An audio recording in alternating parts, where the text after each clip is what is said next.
started, I just wanted to say this last year that my two best friends have both gotten engaged, and I just wanted to take a quick moment and ask my beautiful girlfriend of 3 years a very important question.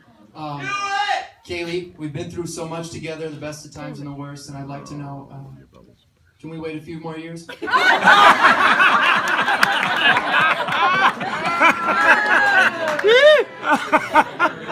think I'm a terrible person, I asked her if I could do that before I did this. I also wanted to start off with a quick little story that Joey begged me not to tell, but I'm telling it anyways. One night at New Year's, after New Year's, Joey was inebriated. Kids, inebriated means you've had too much candy. So he was inebriated, and somehow one thing led to another, and Joey started to fall back into this bush.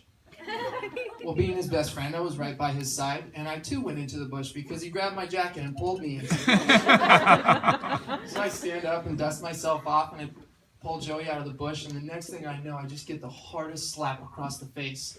And I'm looking at Joey, and he's standing there looking at me just like this. I'm like, what just happened? And our other best friend of the trio named Brad, also a groomsman somewhere over there, picks Joey up and carries him and walks to the front yard before I could do anything. I was just dumbfounded, right? I just got slapped. I got slapped hard. Everybody stopped and looked, and I was like, oh, man. And so about 35, 40 minutes later, Brad comes up to me, just walks up. Hey, Daniel, Joey's ready. I said, Joey's ready? Ready for what? He said, he's ready for you to go apologize for tackling him into a bush.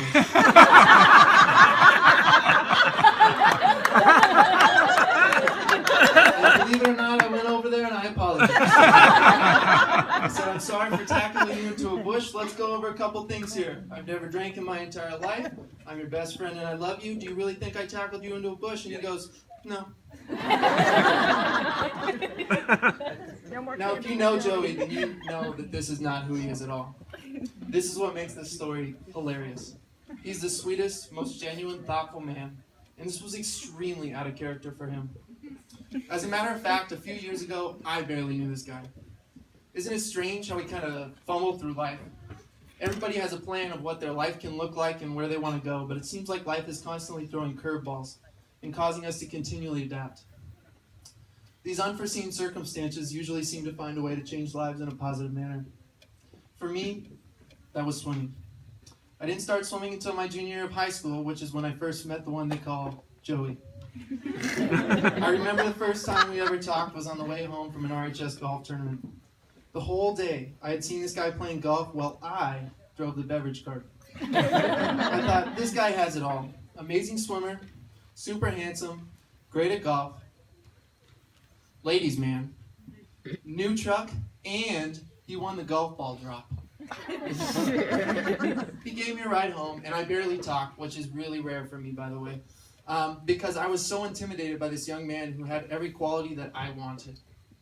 After he dropped me off, I was positive that I'd never have another interaction with him. Then one summer, many years later, I was home from college, and he called me and wanted to get lunch. I thought, why would he want to hang out with me? I barely even know him. So we went to lunch, and again, after lunch, I thought, wow, what a cool guy. I'll probably never see him again.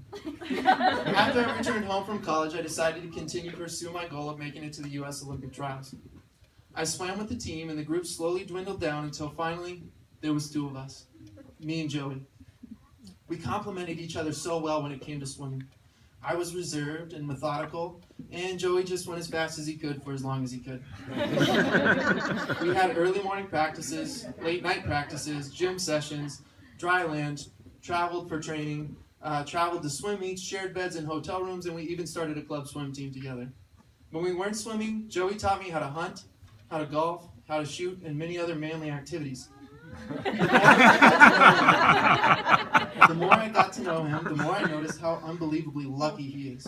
I heard stories of him shooting one bullet and killing 2 pigs on a hunting trip. Oh yeah! Twice. Winning golf ball drops and making hole-in-ones on the golf course. He taught me to appreciate professional sports like baseball, thus all the baseball analogies throughout this speech, football and hockey, and he even forced me to become a fan of many of the same teams so that we can root together. Although all these activities have become valuable parts of my life, he's taught me many invaluable lessons. He's taught me what it means to have an unconditional friendship with no judgment. He's taught me that being a respectful gentleman can get you a lot further than any other qualifications. And finally, he's taught me that being a man is not about playing golf or shooting guns, but it's about loving your friends and family wholeheartedly. He embodies all of these characteristics and reminds me of a man I love and miss very much. When Joey met Bree, I remember thinking, well, I wonder how long this will last. The reason I thought this was because he showed me a picture of Bree, and she is drop dead gorgeous, and she looks fantastic tonight, by the way. And from many previous personal experiences, the prettiest flowers have the prickliest thorns. Joey continually told me of how amazing his new girlfriend was, and anytime we spoke of her, he was just glimmering with pride and happiness, and I think a lot of us saw that. He mentioned that she had a daughter and told me that he was all right with having both of them in his life, even though it would be a big commitment right off the bat.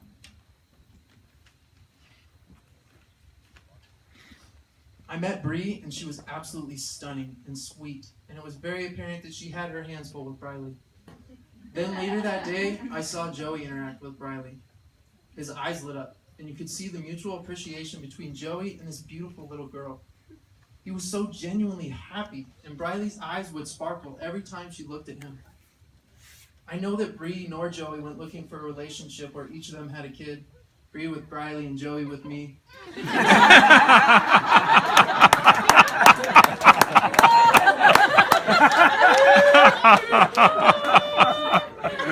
Somehow it worked, and I know that there's no way anyone here could have chosen a better match for these two. That's funny. They bring balance to each other's lives, and it makes them both truly happy, and that happiness extends out to all of us that are here today and have the pleasure of knowing them. You both have the most unique, loving, supporting families, and now, almost as if it was rehearsed, your families are one. We are all delighted because we know what these two wonderful people deserve the absolute best. And somehow, in this crazy, unpredictable life that seems to constantly be changing, these two hit a home run and found each other.